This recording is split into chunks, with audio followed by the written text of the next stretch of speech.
Welcome to Ryan Jaro's podcast, home of history, touching politics, economics, and geopolitics in particular. Today's episode, we're going to start a new series that is going to called the Geopolitical Weapons. Okay, many weapons, in short, can be touched upon, whether they are tangible or not, nuclear or not, and many things will be touched upon this series. The first episode is called Refugees as Geopolitical Weapons. So let's begin with something called migration. Now, this time it is weaponized migration.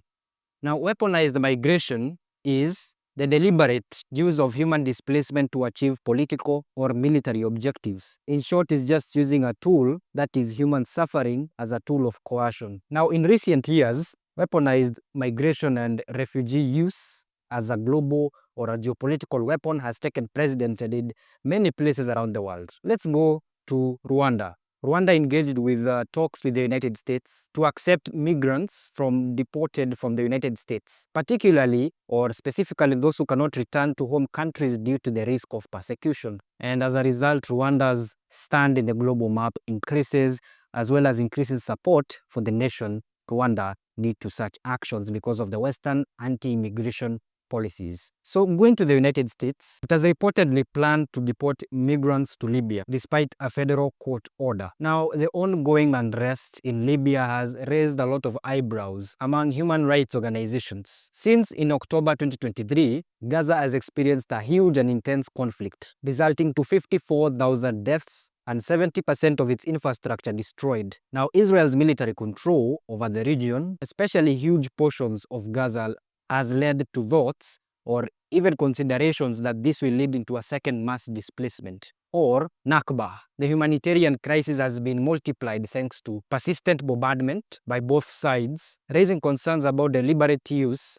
of forced displacement as a strategic tool. Shifting gears to Russia. Now, Russia has intensified the immigration enforcement to pressure them to join the military to fight alongside them against Ukraine. Now, reports are there to indicate that the Russians are forcing foreigners to join them into fighting, with threats of deportation for those who refuse. Now, in Uganda, hosting Africa's largest refugee population, now it faces a severe humanitarian crisis due to suspension of food rations for 1 million refugees. This situation was largely attributed to the significant reduction of aid from the United States and the United Kingdom. Now, this forced Uganda to reverse Uganda's inclusive policies for refugees and probably even raising concerns because of forced repatriations due to resource constraints. Now, shifting gears to Myanmar, in the refugee camps, the Rohingyas are being forcefully recruited to fight in the Myanmar civil war.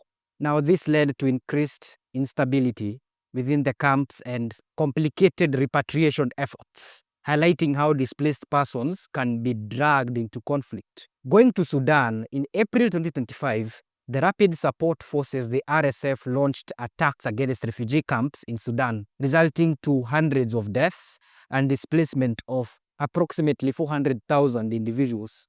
Now, not only these cases, but there are many, many more that highlight that refugees can be used for geopolitical leverage or probably even military gain or economic benefit. Let's shift gears to the ethical implications or the results of doing such. Number one, human rights violations. Now, it often leads to the neglect of their rights and their well-being. Moreover, they can erode asylum systems. It can even raise issues in terms of global responsibilities to those who are hosting them. Now, the politicalization of refugees as geopolitical weapons can bring good or probably bad to the persons who are orchestrating it. Of course, there are things that I could have talked about, but they are so huge.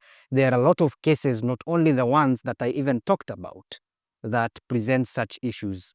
So what we have to do is that we need to give them what they are needed as refugees, protect them as vulnerable populations or vulnerable people so that they can live better lives and hopefully wish that things are much better back home. Thanks for visiting by. I hope you subscribe when you're watching it or even become a follower in wherever you're listening from. Thank you very much for taking your time. And next time, we are going to another episode that talks about another weapon that can be used for geopolitical leverage. For us for now, I say thank you very much and see you then.